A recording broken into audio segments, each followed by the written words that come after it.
right, on today's episode, we are actually talking about a comment that we got on one of our recent reels that Melissa put out there, saying that flipping is not a real job, or they actually said, get a real job. Said, get a real job. And so that actually, it sparked some commentary that I thought would be a really interesting conversation on the podcast. So we wanted to kind of talk about it because there's a couple different things about it. Like there's the thing, like get a real job, and really our reaction would be like, why? Like, why would we want a real job when we have a lot of benefits from reselling at our fingertips?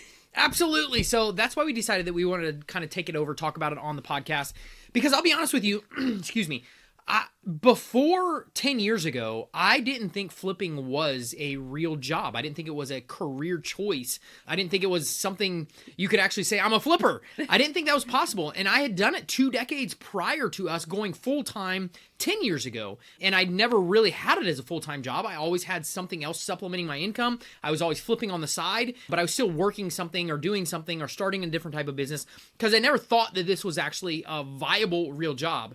And then when we had to jump into it 10 years ago, after I kind of lost my benefits at my company, Melissa, we were having our 3rd child. Melissa wanted to stay home and take care of the kids versus sending them to daycare. Well, and I was doing personal training on the side at that time. And then I was like, okay, I have to stop. I can't take any more clients right now. We've got 3 kids, about to have 3 kids, 3 and under. And I was like, this is just insanity. I have to be home with the kids. So I'm like, okay, I'm going to stop my personal training job. And then he was just going to kind of, double down on your report job, but then also double down on flipping was kind of the plan. So, but I never had thought until this point, even 10 years ago, I didn't think flipping was a real career, say that 3 times fast. 2 words combined together. I didn't think flipping was a real career. Like you couldn't actually do it, make a good living at it, provide for your family and do it. Even though you made more money flipping than you did doing those reports for the houses. It was home inspections. Yeah. You made more money, so why did we think it wasn't a real thing? Well, you go back to thinking about, have you ever met anybody who you shook their hand and they're like, I'm a flipper?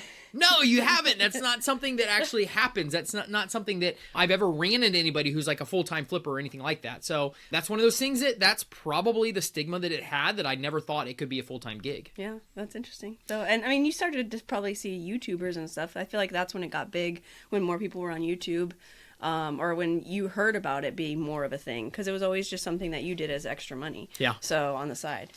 So for sure. Yeah. But anyway, so basically our comment back was like, why the heck would we want a real job? We love the flexibility that we have with flipping. The biggest thing, I think, that like when the kids were little, it was something that we could do at any time of day. So like we jumped into this full time, and the real reason was your job had said they were going to cut health benefits. Yep. And that was right before our number 3 was about to be due. And we're like, okay, you could go get another job, or do we did the numbers, and we did $42,000 that year prior to part-time. Not really trying to make money at flipping, just for the making money, but on the side it was $42,000 with the 33. I think it was 33 profit on 42,000, and then we're like, okay, well, if we can do this in part-time hours, I'm not working. I have these 3 little kids, but I can still help you a little bit too, and we can just dive in and do this. And we did it, and the next year we did $130,000, and it was just over $100,000 profit. And that was our first year full-time into this, going 30, 40 hours a week. But still, we had the freedom to be home with our kids. We could go out and source when we wanted to. We could ship stuff out when we wanted to. And that's kind of what we did. And then from there on, some of you guys know the story. We actually flipped a larger item, our first large item, that typically I would sell in the local market. Wouldn't sell in the local market. We actually threw it on eBay, never shipping anything large before. Then we figured it out. And that's when we doubled down on really going after the high profit flips. And then that was it. The game was over after that. We just really honed in on high profit flips, which that's what we do now. And it's been an amazing business career for our family. Provided us so much to be able to do what we do and the freedom of the lifestyle that we have because of this flipping business. And I will say that we, like when the kids were little, you would go to the flea market every Saturday and sometimes on Sunday, and we would drag them with us. Like they went with us. We had that stroller at the flea market. We're wearing kids. We've got pictures of us wearing the kids, and they're in the backpack or whatever. And they went every week. And actually having the stroller was nice because we buy stuff and then put it in the stroller. And that was just, it was a routine for them. They understood we were going there, and people would give them free stuff. But we just built it into our schedule. schedule. And then you do some of the work after they went to bed. So they went to bed fairly early as little kids. And then we would work until like 12 or 1 o'clock on our business. So that was kind of our schedule that we had. We had the kids and then we did, and that's the flexibility that you have. You can do it in the time that you have. So it is. And that was super, super helpful during that time because it was craziness. I mean, it's still, kids are crazy. Well, they're a little older now, so they're a little more self-sufficient. We don't have to do as much hands-on, but it was really good. Now we don't have to work till 12 or 1 o'clock because we can do stuff while they're awake. But even if you break down flipping a little bit more, like what it actually is doing for societies, what's it doing? Well, that was the other part of the comment. Sorry, I didn't mean to cut you off. But that was the next part that she said was she's like, get a real job. You're ruining thrifting culture is what she said. So that was part of the other thing. I'm like, ruining thrifting culture? How the heck? Like, we're just buying and reselling stuff. So we've been to many of thrift stores where we bought stuff to resell, gone to the backside of the thrift store, and they have so much stuff that they can't even process it quick enough because they don't have enough room inside the thrift stores to move the products. Now, we're taking stuff from thrift stores, we're taking stuff from yard sales, from flea markets, all over the place, and all we're doing is recycling it. We're recycling it from one market, in the local market typically, to a larger market that will pay more money of actually what it's worth. Now, one thing that people, I think, sometimes get confused, we don't price gouge. Most flippers do not price gouge. They're taking one from one avenue, what's it called? Facebook Marketplace, one of the resources. Locals, thank you. A local area or an app or something like that. You're taking it from one and listing it in another and selling for it for what the market value is, not what price gouging or charging more than what it costs retail. Because a lot of the stuff that we sell, I'll give you an example. Just 2 weeks ago, we sold that crazy oven, that steamer oven. We bought it for $1,000, sold it for $15,000, and off the retail, and this was brand new too, it was never used. Retail on, I believe it was like $50,000, $30,000 to $50,000. You could find them online.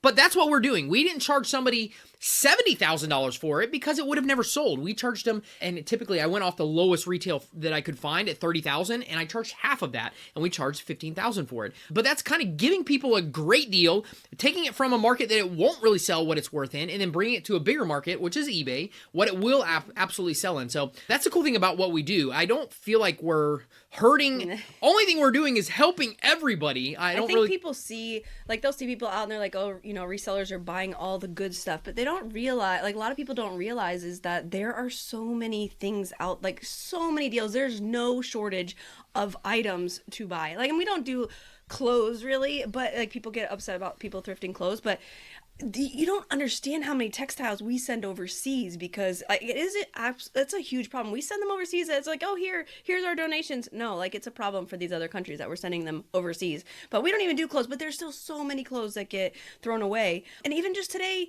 you were telling us about my scrapper. Your scrap guy. I went over to my scrapper, my buddy he's made me hundreds of thousands of dollars in the last 10 years. I went over to his house. I was a little bit late. He wanted me to come over early. When I got there, he already had his trailer loaded and they had already been cutting stuff down.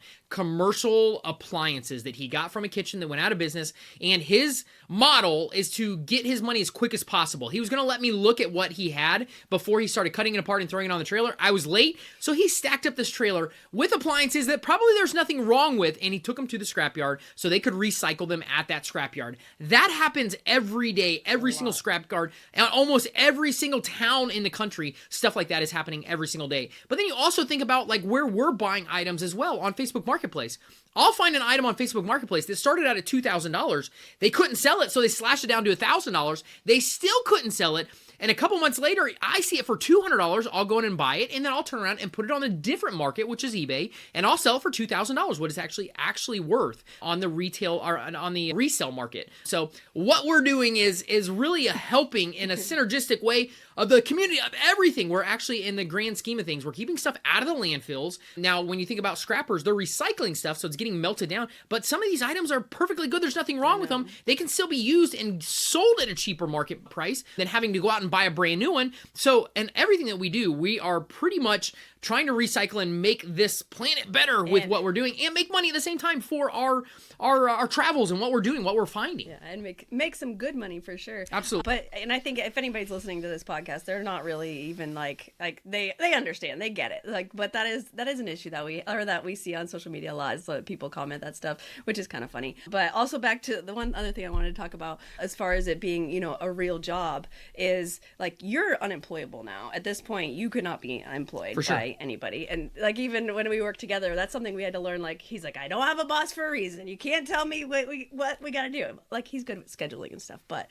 anyways, so that is something that you can't work for anybody. So you need to be your own boss. But I wanted to talk quickly. I know we're getting longer on time, but when the businesses that you started, like what are some of the businesses that you did before you went into like, you always did flipping on the side. Like it was always this thing, but before it was our main gig. Yeah, definitely. I mean, landscaping, pool maintenance, house painting, roofing.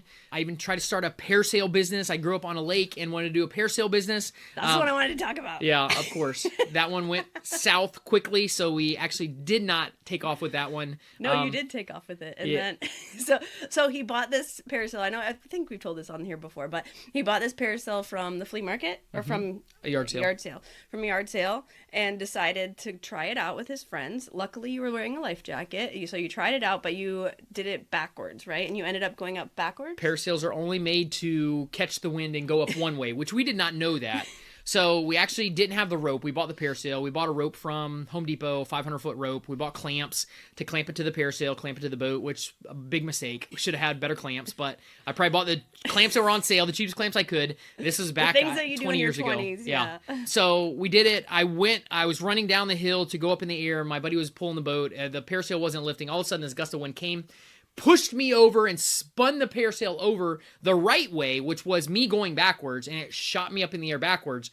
So I'm riding around the lake backwards, and all of a sudden, I just blacked out, and I didn't know what happened.